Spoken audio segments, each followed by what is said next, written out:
We're live? We're live. Okay. I thought there was usually a countdown. Oh, I kind of skipped the countdown. Oh, okay. All right. Welcome to Buffalo Plus, presented by Connors and Ferris, the great Connors and Ferris. All right. It's Mike Catalana and it is myself. But Mike, please explain why Dan Fates is not joining us tonight. He's at Disney on Ice. He's taking his daughter. His adorable daughter. Yes. He told her about it the other day, and she said, I want to go now. Yeah. Shane makes the rules. We all know. Shane And makes the rules. so he's like, well, we can't, we're going then. So she was not happy. But sorry, holding Fates accountable. Yes. You can still try to hold him accountable because we could tell you some of the wacky things he said. But yeah. And today, how he had such a moment of him being Dan Fates, and it was very Fates. It was very Fates. Before we do get started, we are of course going to talk about this Bills Dolphin matchup, what goes into it. And please be sure Dan's out hoodie shopping. What do you think we should get Fates for Christmas? Another hoodie? What do you all think? But please be sure to like, comment, as well as subscribe. I see the likes going up there. About 140 people joining us now. We wanted to say hi. Yes, Dan has a good excuse as to why he's not here tonight. But Mike, that still means we can talk all about this Bills-Dolphins matchup. We know this Dolphins team looking a little bit different in these last couple of weeks. But still, I mean, this game and what it means in the standings and what it could mean for the Bills in terms of the playoffs and clinching a spot. What do you think is the most concerning thing going into this game if you're a Bills fan? I think if you're a Bills fan, honestly, I think you just want to see how their offense, the Bills' offense, is going to play in this one.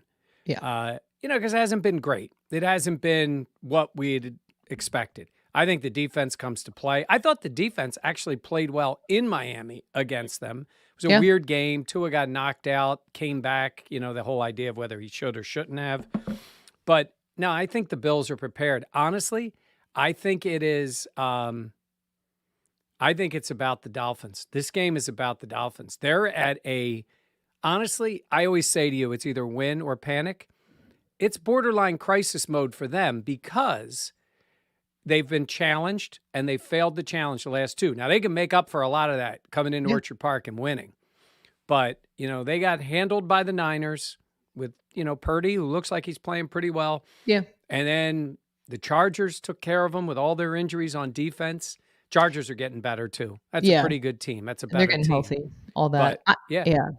No, I will say, like, watching that Dolphins-Chargers game, I just was waiting. Well, I don't know if I was more waiting for the Chargers to kind of charger or if I just thought that, like, we always talk about, great offenses can kind of flip a switch. And we've talked about that for Kansas City and at moments this Bills team, but also the Dolphins with Tua and let's be real, mostly Tua throwing to Tyreek Hill, having Jalen Waddle. I mean, they obviously are very explosive, but I just feel like it's just looked so challenging over these last couple of weeks. And when you look at that Dolphins team, Mike, I mean, what do you think is one of the biggest issues? I just don't think they've adjusted yet to what other teams are doing. And again, I think Mike McDaniel's a smart coach. I think Tua's a good player, and those two are explosive. But, it was working for them offensively. It really was. And then all of a sudden, the Niners are tough, and the Chargers came out with a good plan, and I did not see them adjust to it. Now, again, when you lose like that, 2 games in a row, something's going to change, and I think it'll change. And by the way, I want to go back. You said about the concern. It is the offense, and honestly, I think it's the matchup, and I think it's – oh, that was not the one. Oh, here we go. That's a good comment, though. That's fair. I'm still not panicking. That is true. I wanted to find the comment that I saw in here a second. Oh, here we go. It was this one from Charles. Biggest concern's the O-line. And look, their defensive line's pretty good. Yeah. And they've got Phillips, and Chubb has been good for them, a good player. So they made those moves, and they can get after it on the D-line. They challenged the Chargers a lot, and he was really good in that game. Herbert was. But I think their D-line is pretty good, and I think that's the strength of their team. So Look, they're talented. They're a good team, but they better show up because you can't lose 3 in a row. For the Dolphins, it's a chance to stay alive. The Bills, let's be honest, and if you're not aware, if the Bills win, the division is theirs. I mean, the only way they lose the division, they'd have to lose out. The Dolphins would have to win out. I don't think either one of those things. Certainly, I don't think the Bills are losing out because it's just a matter of tiebreakers. So, but if the Dolphins lose, if the Dolphins win, they're still right in it. If the Dolphins lose, boy, making the playoffs becomes an issue for them. So I think that's a big deal for them. Wouldn't that be something after the way earlier on this season if things started to fall apart like that for the Dolphins? But I agree. I think when you lose 2 games in the NFL, it's sheer panic. And then from there, it's like, especially in December, like that's a tough spot to kind of hit your adversity and have to figure out, how to get things back going. And let's be real, like the weather forecast in Buffalo this weekend, it doesn't really seem conducive to a whole lot of throwing the football and having Tyreek Hill burn you with his speed because what is it? 28 degrees and how much snow, Mike? So Scott Hetzko is our chief meteorologist who does weather for our station in Rochester and our station in Buffalo. And he is a guy who does not panic, doesn't go overboard, doesn't scare anybody. But he sent us a message today and he goes, it's going to snow all day in Orchard Park on Saturday. He thinks Orchard Park, and you guys know, based on that last storm, we all see it. He said it's somewhere between, basically a foot and 2 feet of snow. Yeah. So I think it's going to be a little more. Now, he also told me that he thinks based on what he's seeing, it snows all day, it snows pregame, it snows into the game, and might be done by halftime because that's when the snow starts to head south. So that's an issue too, is like when it gets done. But you were on the field for that Colts game in 2017 when that snow came in that was right close to when the game was starting and they couldn't get the field cleared. And that's a pretty big deal if it happens. If it happens pregame and there's a lot of snow, they'll get the field cleared. Yeah. But if it's happening during the game, it does make it tough. Well, that was the thing that was one of the things that was so interesting about that game was just the fact that they had literally the leaf blowers out trying to blow away the snow blowers, trying to blow away the line so you could actually see the yard markings, on the field. Like that to me was, I remember I was standing next to Fates. At that point, he was the competition. And I've said it before, but he was so mad because it was snowing so hard. Our cameras were not working. And I was very much totally fine not working and just enjoying the game. But I think of that in the snow globe type of atmosphere and just what that would do in terms of like what is actually able to be done in terms of the offense, which that's why it's so interesting because Mike McDaniel had the shirt on at practice this week. I wish it were colder, all this stuff. And he says he's not like directly monitoring the weather. But like, Mike, I thought that was kind of, maybe I looked into it too much, but I thought that was kind of egotistical to be like, the weather could absolutely impact the way you plan for this game and the way you make your plays for this game as well. Like, think of the opposite. You're down there in Miami. Dan and I were down there, and I mean, it was brutally hot. And the Bills felt they had prepared for it as best you can. I mean, some teams, I think it was New England, like some teams try to get down there a couple days early and acclimate. Like you do everything you can. I think the idea is if you do everything you can to minimize it as much as possible. And by that, I mean what you wear, how you do your warm-ups, like how you, that really is the biggest thing because players experiment with different things that they wear. Josh is going to try icy hot on his toes. Yeah. Well, I'm going to try icy hot on my toes. Yeah. I mean, it is the kind of thing like you say, this worked for me, or I don't like this many layers on my feet. There's things like that. So players have to get used to it. And so, it's nice to say, okay, we're not going to make it a big deal. That's cool if you're prepared. It's kind of like if you say, okay, we go there, we got the right equipment, we feel good about it, we're taking the field, and now go play. I get that. But good luck with knowing what the right equipment is and everything because Dolphins haven't dealt with it, obviously, this year. Bills have already had some cold games, and it was kind of miserable on Sunday. And they've dealt with it multiple times. Keep in mind, they're the ones that have been playing through deep into January, and that hasn't been the case for the Dolphins. So it is different. And, Dolphins had, here we go. Yeah, this one here. Dolphins had heated It pitches. was 47 degrees at SoFi Stadium. Yeah. Well, Josh running. Yeah, that could, that's always the case. But yeah, it's SoFi. And I was laughing because when we were out at SoFi, that's not it's not a weather controlled atmosphere. So, it was mega hot and muggy when we were there because there's no air conditioning. But they were trying to make it in their, what was it, in their indoor facility, they were turning the air conditioning all the way up, and the reporter said it got to like 60 degrees. Fellas, that is not getting you ready. Yeah, no. That is not getting you ready for playing here. So again, 60 is shorts and t-shirts, shorts and tank top weather here. Yeah. So, look, you still got to play really well. And if you're playing well, they played New England 0 degrees last year, and the Bills got the ball 7 times and scored 7 touchdowns. So, the better team with the better players, unless it's super windy and, icy and that kind of thing, I think it still comes down to the players. But, it can get in your head a little bit. You're standing out there, you're down by 2 touchdowns, the wind's blowing, there's snow all around you, and you're like, oh, when's the plane leaving? Yeah, I get it. It can be demoralizing. But it snows in Alabama too, guys. Yeah. That was a wild comment. No, I will say, I don't want, and we talked about this on the Buffalo Plus podcast. It's not like the Bills players love playing in the cold either. I didn't have to put on a jacket. Oh my gosh. No, that's something. But you know what I mean? Like these players, the Bills players don't love playing in this types of conditions. No, they hate it. But they are adjusted, which is what you were talking about in terms of they know how many layers of socks to put on and all that stuff. Who else knows? The training staff knows. Yeah, that's huge. They are prepared. The equipment people know. This works. This is better. And they got little secrets that they don't share with everybody in the league. There's things that work. Maybe Josh gave away the icy hot thing that now is going to be a thing.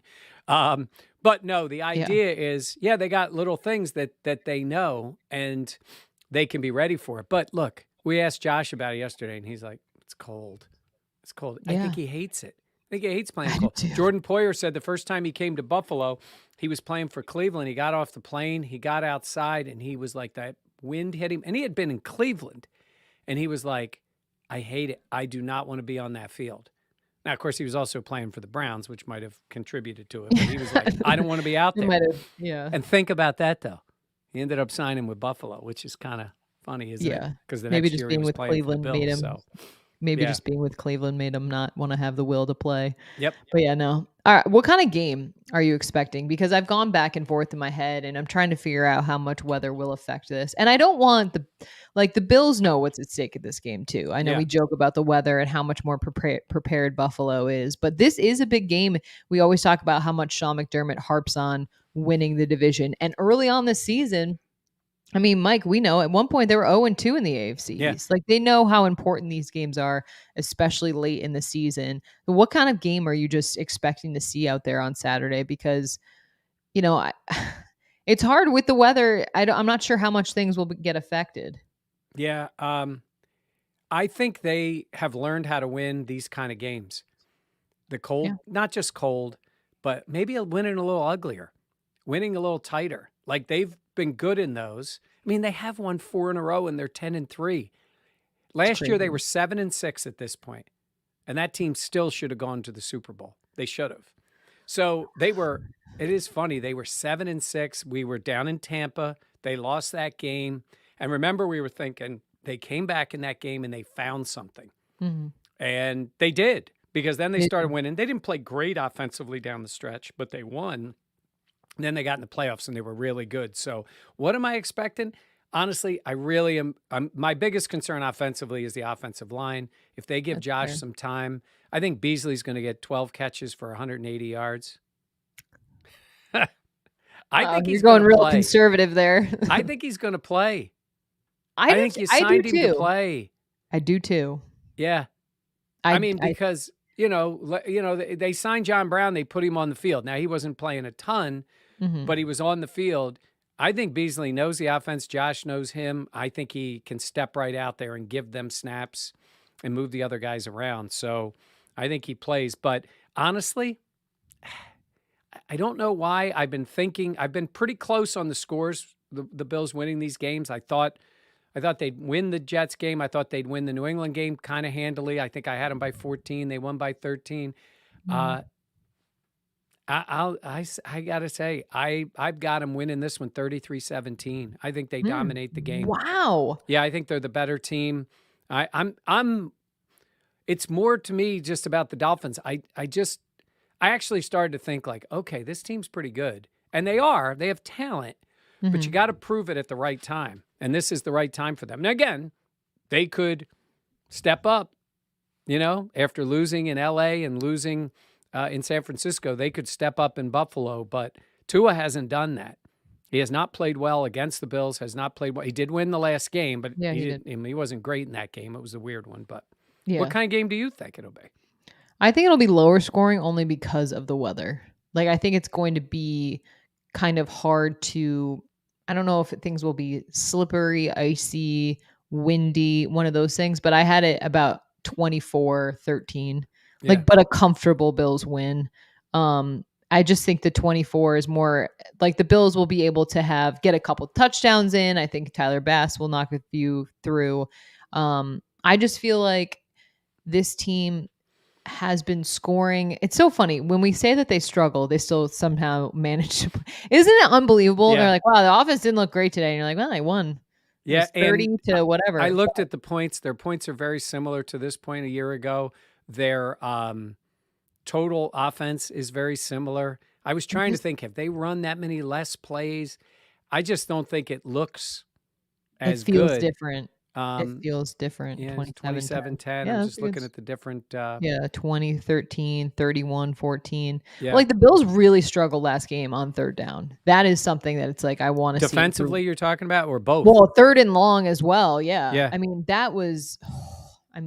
But the defensive line played really well against the Jets. It was awesome to see them get that pressure, especially with Vaughn being out. Yeah. I mean, you want to see those guys kind of come into their own. And seeing Shaq Lawson and AJ Epinesa and Greg Rousseau, obviously, like just to see the pressure that they've gotten. I mean, that's big because we've talked so much about like how the Bills have been needing that. Like they've been trying to figure out what method they could get. Obviously, Jordan Phillips will not be out there on Saturday. But at the same point, they've gotten a lot of pressure, and that's what you need. And I don't think Tua will do well with that, anyways. Yeah. I guess I want to see the offense make it look easier. Yeah. Like that. And I know that sounds silly, but at the same point, I just feel like if it's not Diggs, it's been a struggle. It really has. If it's not Josh Allen to Stephon Diggs, Dan Orlovsky, I thought, put this perfectly. With Josh Allen in the offense, it's third and hope because you're hoping Josh Allen does something incredible. But just more consistency. I will expect the run game to be a part of this one just because of the conditions. And we've seen that kind of be more of a piece that's been mixed in the last couple of weeks. But I mean, it's tough because remember last year heading into the playoffs, we talked about how Josh Allen hadn't played particularly well the year before. And then he, lit the world on fire last year. But it's one of those situations where it's like, you've seen them be really great. And you want to see them be able to find that gear again because things have just looked a lot harder this year. Beasley, I think, will offer that security blanket like we've talked about. John Brown, I mean, he's another guy that I'm looking to see more of a connection with this game, and he'll have obviously more time being back with the team. But I don't know. They're 10-3, and I'm like, it could be better. I know. Elliot says the Bills are 5-0 when Allen leaps a defender. Oh my gosh. I didn't know that. Yeah. He might try it again. Nothing. By the way, what did people think of Dawson Knox's leap? It's impressive how high he got in the air when he got in the end zone. I thought he looked like Donkey Kong. But the landing was a little odd. Somehow he ended up with the ball over the line, which was good for the touchdown. Because it was a unique I said there's no style points awarded, but that deserves some. Yeah. In my highlight. Because I was like, you know what? He made it work, but it just reminded me of Diddy Kong and Donkey Kong because they'll like cartwheel in through the air, and it's like that kind of looked like that. Yeah. A barrel roll / Hey, it was good to see him make a big play. Someone here had mentioned, Gabe leads the league in drops. that has not been good. Now, I went through some of the numbers. We were talking about Beasley coming back. And, you know, when they talk about how many snaps the wide receivers get, Gabe has the most snaps at wide receiver this year, even more than Diggs. And I know they try to watch Diggs's number. And, you know, McKenzie last year was at like 22% of the snaps. This year he's in the 50s. Gabe is like 84%. Last year he was 46%. This year he's like 84%. And they've really used 3 wide receivers the majority of the time. Whereas a year ago, you know, they had Sanders and they really used 4 guys. Yeah, they had and and you know, McKenzie was the gadget guy. Everybody had their role. Gabe was the big play guy. McKenzie was their gadget guy. Like they had that sort of, you know, made to work, and Diggs is Diggs. This year it's been different. So I think if Beasley is that guy and he can come back and give them that role, I think Gabe takes some snap. I think you take him off the field for some snaps. That's a lot of snaps for him to be playing. Plus, Bean even mentioned he's got the ankle. I mean, when Bean mentions it, it's usually not making a excuse, but maybe he's just been dealing with that and it's in his head and it's caused him some problems. I don't know. But he hasn't been the same guy all year. He's had the big game against Pittsburgh with the long touchdowns. But I think I'm not trying to put too much on Beasley. I'm not saying he's coming back to be some star. I'm saying what he does, I think they've been missing. And I think what he does puts other guys back where they're a little more comfortable. I think McKenzie's thrilled to have Beasley I back. do too. I think it alleviates that pressure that guys have felt being in roles and situations that they're maybe were not used to last season. Yeah. Obviously, last season with how well everything worked, I wish Himes was. Yeah, it's Himes. Yeah, I'm with him. But I'm tired of asking for it. I've asked for it every week. Yeah. I love that guy as a player, and they haven't found a way to make him into anything. Do we think it's a slow play? No. Do we wish it was a slow play? I wish it was a slow play. I wish it was like, wait till we get in the playoffs and we unleash. I will say Nyheim on special Hines. teams, I'm waiting for him to break one free. I think that's coming. I do too. He definitely has solidified that. I like that in him. You don't worry when he's out there. So that's good. But it'll be interesting to see how they use all of these guys. And again, we're saying this. We don't know for sure if Beasley will play. Some people think he will. Some people we won't. So we'll see if he does play. Can we get Shady back? That is funny. We were talking about 17. Well, we were talking about that Colts game too. Yeah, that's what I mean. Yeah, that game, that was the one. Yeah. Oh my gosh, that was a fun game. I'm excited for this one just because division after the Bills, the Bills owe them as well after they lost earlier on in the season with the weather. It's going to be chilly, all that stuff. I think it's going to be a really, really fun game. Free Jerry Hughes. That is a great question by Brian. Yeah, that is something that's very interesting to see how this is all played out. And I think it got a little overstated about how Dane Jackson played because he gave up some of those plays on third down. Mm-hmm. He's sort of in that spot that, where they go at you, but they didn't give up any big plays. I think that's what they like about Dane. People aren't getting behind him. He's not, he's not doing that. Does he need to play better? Sure. And at some point they're going to get Benford back.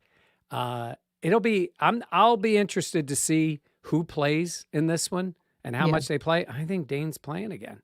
I do too. I think even Poyer right after the game came out unprompted talking about Dane. And I like Triggs's comment, Dane Jackson has become the new Levi Wallace. I kind of do feel like that. And I will say, it is Levi. Hard.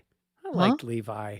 I liked Levi too. And I think Levi was obviously playing ahead of Dane Jackson. But it's hard to be that guy opposite of Trey White. And I know White is really just getting back out on the field, but when Dane needed to, he made some big plays down the stretch, but it's shaky. And I think it has been something to see with Elam being, not playing.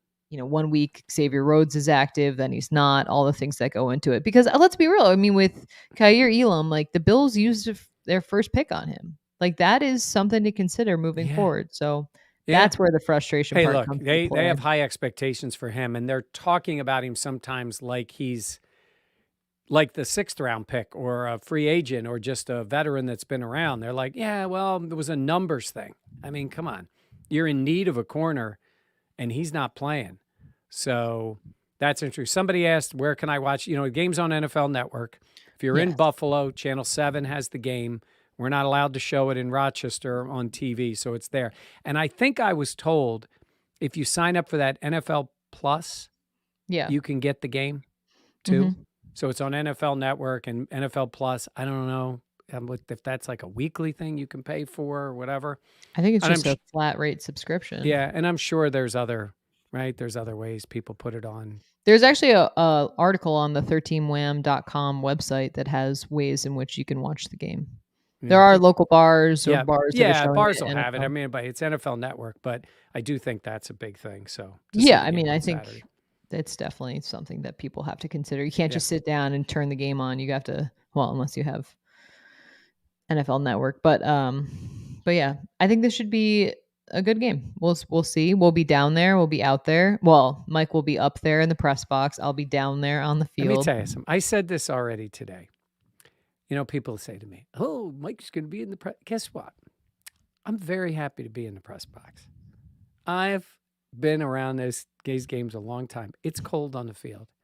First of all, I have no purpose down there because I'm not shooting like you do. So, yes, congratulations. You are a great shooter along with Dan. Yeah. And that earns you the ability to be down there on the field. I'm rooting you on while I'm upstairs. Wow. Sometimes I've had to wait for coffee. Sometimes. Do you all see what I put up with? Like, do you just you hear him? Sometimes. Oh, wait. Philip's comment. Oh, hey, you know what, Philip? I'm with you, pal. Like I said, I have too old for cold. That is mean. See, That's Elliot's funny. right. You deserve the press box. That's fair. That's fair. You know how many times I've walked in that press? Well, not that press box, between the two of them. I mean, I think I'm closing in. I'm somewhere near 600 Bills games in my career. That's wild. Yeah, that's a lot of games. Is the press box boring? You have silent. Jason said it. It's not silent. It's just you're not cheering. People are cheering. They do react sometimes when it's something funny. Probably the biggest reaction happens when the ref leaves his microphone on. And all these old guys in the press box think it's like those old guys. They think it's like the funniest thing. They're like, ha, ha, ha. He said, like, get out of my way. They all laugh because it plays in the press box. When there's something spectacular, there's usually some kind of reaction, but it's not like a fan reaction. Oh, before Jenna was born. Thank you, Tony Pepperoni. Oh, yeah. Yeah. It is true. My first game was 88. Wow. Yeah. Sorry. 1988. That was just Relax. a genuine.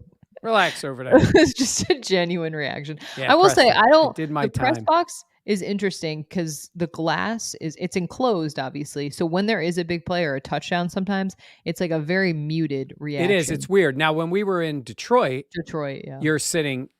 You're sort of, it's an open air press box and it's inside. So it's kind of cool. I mean, you definitely feel it differently, but I guess you're just so used to it.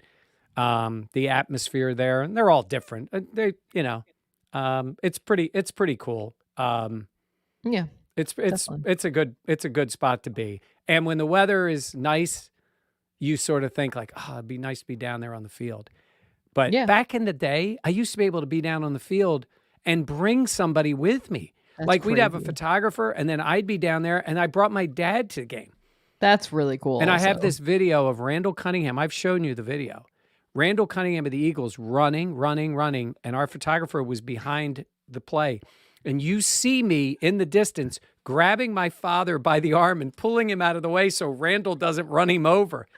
And because I would tell, as you know, from getting run over, you're going to get run over. Yeah. And, look at that. I remember seeing Mike in 91 NFL films walking off of the Super Bowl. Yep. Wow. I was down there. And for all of them, all four of them. Oof. All four of them. Oof. Man, Tampa, isn't it funny? Tampa, the stadium's gone. Atlanta, the stadium's gone. Minnesota, the stadium's gone. The only one that's left is the Rose Bowl in L.A. that the Bills played. Yeah. So This year that's it'll it. be in Arizona. Yeah. Roy's knocking on 60. Tell me you're Well, older than that. He says, Roy is saying, I'm knocking on 60. Please tell me you're older than that, Mike. well, Just hit the big 6-0. yeah, barely. Yeah. Back in the day, fans brought their own beer to the game. Some of them Is try it? to do that now. It's That's tough to true. do. That is insane. Is that true? No, they used to sell beer. They always sold beer. I mean, there was ways, always people would bring flasks in. They would always find a way to get booze in there. They used to sell these binoculars with a little flask built into them. No way. Oh, yeah. All that Actually, kind of that's stuff. a hilarious idea. Yeah. It's I don't know. People are creative. I'll give them that. Especially with all the layers. I feel like you can get away with Elliot is saying, skip the Arizona trip just to be safe if they go to the Super Bowl. Let me tell you something. I figured out I wasn't the reason they lost, those games. Yeah, that's fair. Yeah. That's pretty fair. Yeah. Oh, I did want to tell people I saw a couple comments about Buffalo Plus merch. Yeah, yeah. We're rolling. We're working on it. There. I feel like Buffalo Plus is a startup because it's like every day. Yeah, there's something, but yeah. I will tell you guys this, just a little hint. You see the hats? Jenna's got the cool hat. I got the pullover, the quarter zip. Yeah. But there's going to be some cool stuff and some stuff. There's going to be some stuff. It's going to be some stuff. I think you'll like it. I think you'll like it when we can. We will let you know. Yeah. No, it's going to be exciting. A lot of big things happening on the channel. We're very fortunate. We have an up and coming designer putting together a lot of this stuff. Yes. Very talented. Yes. You know, Jenna for president. Oh God, Rick. Seriously. No one. If you want to be president, I don't think you should be able to be president. That's like true. If you would be a better president if you're like, I don't really want that. I don't want that job. Yeah, no, that's too much. You're president of Buffalo Plus. Hey, based on what it's been the last few years, I'm too young to be president. That was pretty good. That's good. Buffalo Plus blazer with a built-in hoodie. Oh my gosh. We got to surprise Dan one time and just all one day, just he won't know and just we'll throw on the hoodie and sport coat. Yes. Oh, Daryl says, I love my hat. Got a lot of comments on it. Cool. There's a few hats that went out to some of our long timers. We got a few more on here that may be still getting some hats. Yes, that's very true. Yep. All right. Anything else? Anything else? I think we're good. We'll be up there Saturday. By the way, if you go here, you're here on the channel. We've got our podcast. I've got my conversation with what's that? What did I do? I don't know. No. Someone said it's called a shitty. Oh God, yeah. Will Manso in Miami. Great conversation about what the Dolphins are doing. So there's always content. We'll be up there. We will be up there for the game. Jenna and I will be up there, icy hot and all, getting ready. So we'll have our post-game story and then getting ready for our Christmas trip to Chicago. Yeah. Yeah. There we go. That'll be the next week. That's crazy. Yes. Wow, I have so much shopping to do. Yeah. Ooh, that's terrifying. Okay. Yep. All right. Well, thank you for joining us. Please be sure to subscribe to the channel. We always appreciate it. Like the channel as well. Like, comment, well, you can't. We can't really comment because we're leaving. Well, they can still comment. There's comments. They're still coming. You're still commenting. But we appreciate that. But also, we do have the Buffalo Plus podcast. Yes, audio podcast. Yes, the audio podcast that is available wherever you listen to your podcast. Yep. That is different than some of the stuff we put on Buffalo Plus. We always have a post game kind of breakdown as well. Yeah, this is the more formal setting. Yeah. The audio podcast, we just say anything. That's a fact. Yeah, this is the buttoned up version of Buffalo Plus. Yeah, no. So check that out. Be sure to subscribe and listen. Yeah, and rate as well. With Dan and I, we told the story on the audio one of when I almost got him thrown in international prison. You told the man purse story? Yeah, we did. Oh. It's a Dan purse now. Oh, it's a Yeah, holding Fates accountable. He'll be back. He'll be back. Oh my God, I love that so much. Yep. The audio pod is great. Jenna swears. She does. She does swear. I do a lot, but yeah. Yes. Really. It'll be a late night one too. It'll be on the way back. I know. I'm a little worried about that drive back, but Yeah. Well, don't worry. You're going to be riding, Miss Daisy. I'll be driving. Passenger princess here. That's it. All right. Thank you all for joining us. We appreciate it. Be sure to like, comment, and subscribe like we talked about. We'll have plenty more coverage as well. So thank you. And as always, tell your friends. Yep. As well. We always just subscribe to the podcast. Otto. Thank you, Otto. Love it. Appreciate you. Give you a little shout out. So yeah, thank you so much. We'll see you next time.